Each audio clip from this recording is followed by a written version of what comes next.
What's going on, guys? Got a video today just showing you the GameSir G3s Bluetooth Android games controller.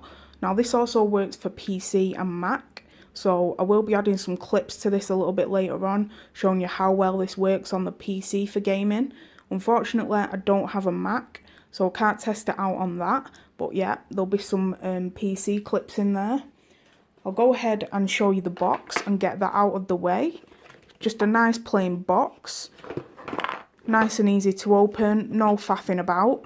So a few of the features that you get from this controller is a precise D-pad, built-in lithium battery.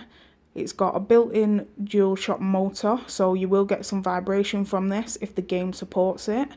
Colourful lighting buttons, so your A, B, X and Y buttons do light up, as well as your home button, and it's also got a turbo function. Opening the box, you obviously get the controller. You get this, which is a mount for your mobile phone. I'll be covering that really basically because there's loads of videos already on the internet covering just using it with a phone. I'm going to cover showing you how you use it with the Shield, but I will add some clips as well showing you how well this holds the Galaxy S7. So yeah, watch out for those clips a little bit later on.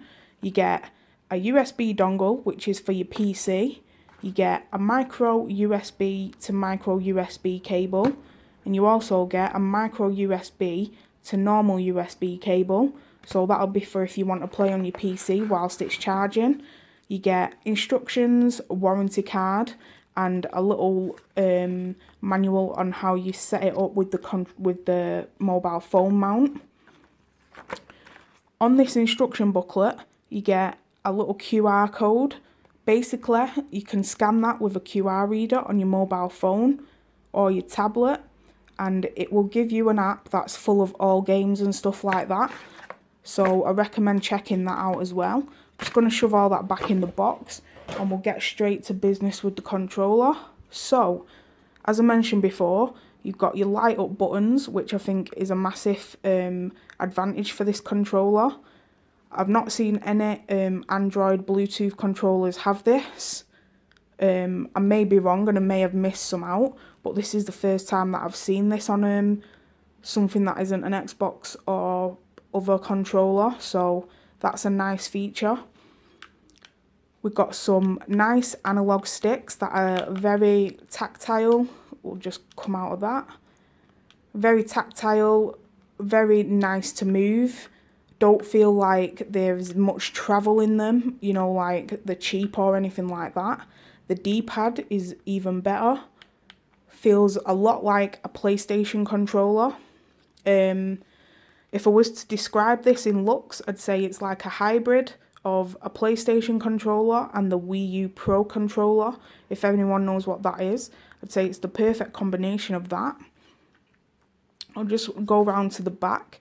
And if you can see, it's got the very PlayStation style L2 and R2 triggers, with the little curve. And it's also nicely curved here like the PlayStation 4 controller. So it feels really comfortable in the hand to use.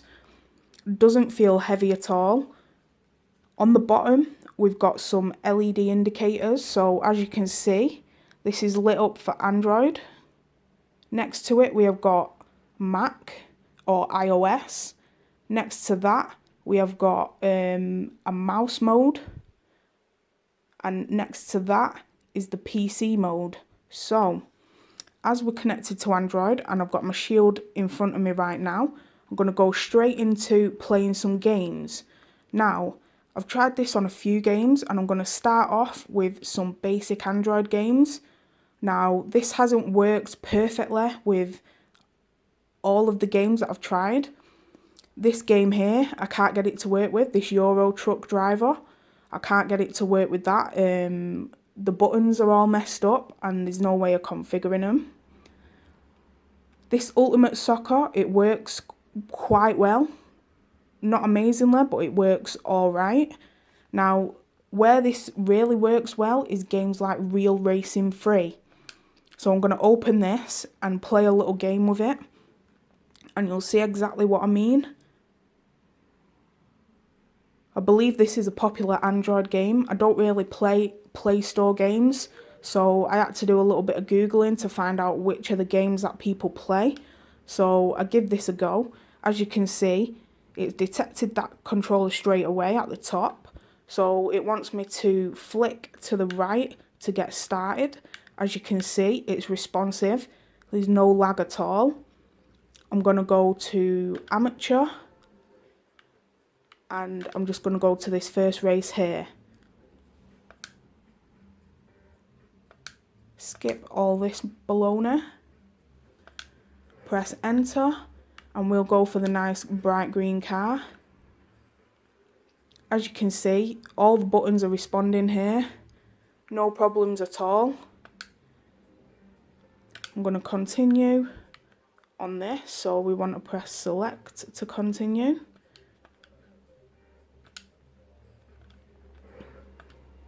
And we're going to go straight to a race.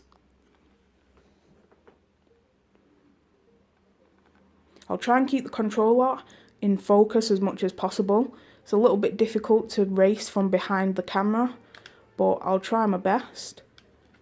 So, driver assist, we'll just keep all that on for now, just because I'm just doing a demonstration. I'm not sure what the buttons are here, but there we go. So, off we go. We'll just fly around a couple of these corners.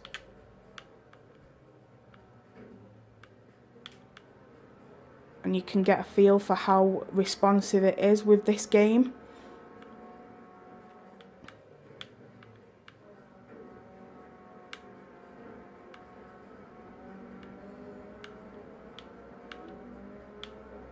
As I say, I don't feel like I'm experiencing any lag, considering this is just running through Bluetooth straight to the shield.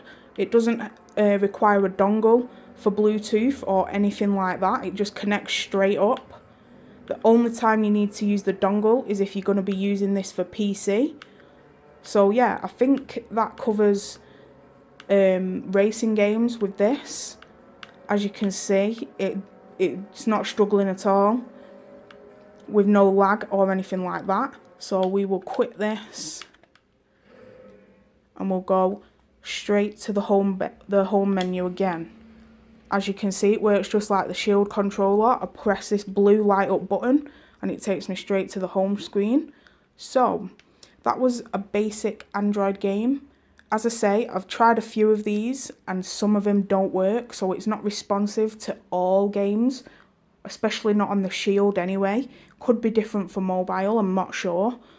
So the next thing I'm going to test this out with is some retro gaming. I'm going to cover a couple of different systems. So we'll check out the Super Nintendo and we'll find a game that requires quite a little bit of movement or something like that, so you can see me using all the buttons with this.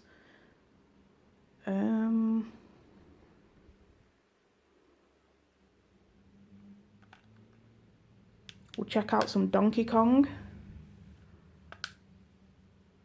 As you can see, I'm just going to press any button to continue and it's as responsive as that.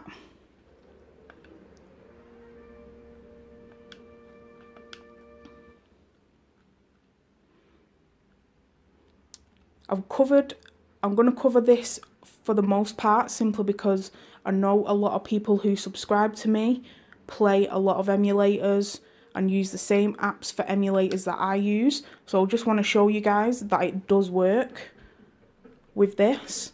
So as you can see, I'm having no problems at all getting around this with this controller.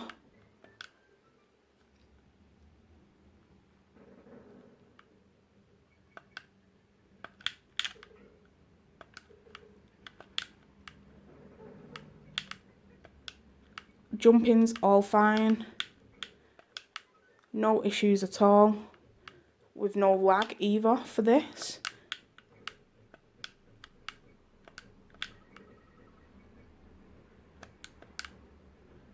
And there we go, there's me dead. What I'll do is I will quit this and we'll try out a different system. So We'll now test out the Game Boy.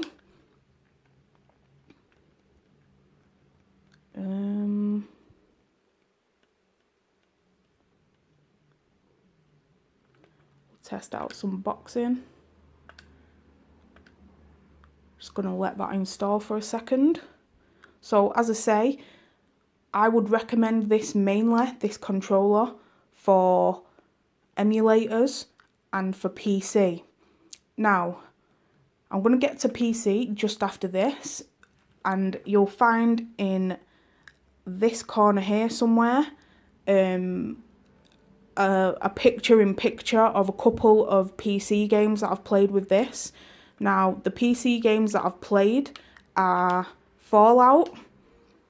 I've also tried some Ark Survival, and the controller works superbly. Now, previous to using this, I was using a wired Xbox 360 Afterglow, and that worked flawlessly. I never had any reason to upgrade it to like an Xbox One or anything like that. So I've been using that for a while and it served me well.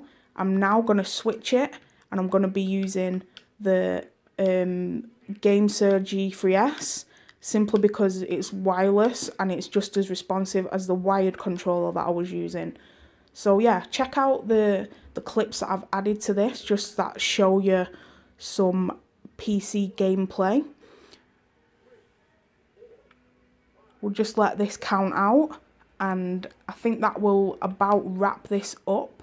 I will put some clips at the end of this showing you how this works on my mobile phone. I'm using my phone to record this video right now, so I can't show it you as of now, but I will add some clips right at the very end just showing you how well it works with the mobile phone mount and stuff like that.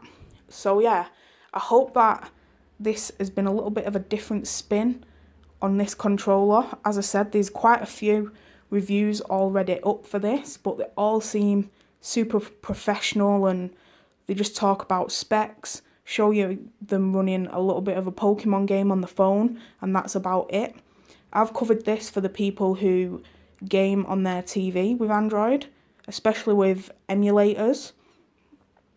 If there's anything that I've missed out that you'd be curious about, then just let me know and I can answer you in the comments and give you an answer to that. I would recommend this highly. If I was to rate it out of 10, I would give it 8.5, simply because for me it hasn't worked with some of these Google Play games, and some people may play them heavily and they want a controller that supports that as well. Other than that, I would have given it a 10 out of 10. Feels just like a PlayStation controller. If someone's looking for something that they can take out portably as well as use in the house, then this is probably your best bet to go. There are a lot of cheap ones out there if you don't want to spend the money on this. But if you don't want to go cheap and you want to get something a little bit more premium, then I will definitely recommend this. Thanks for watching, guys.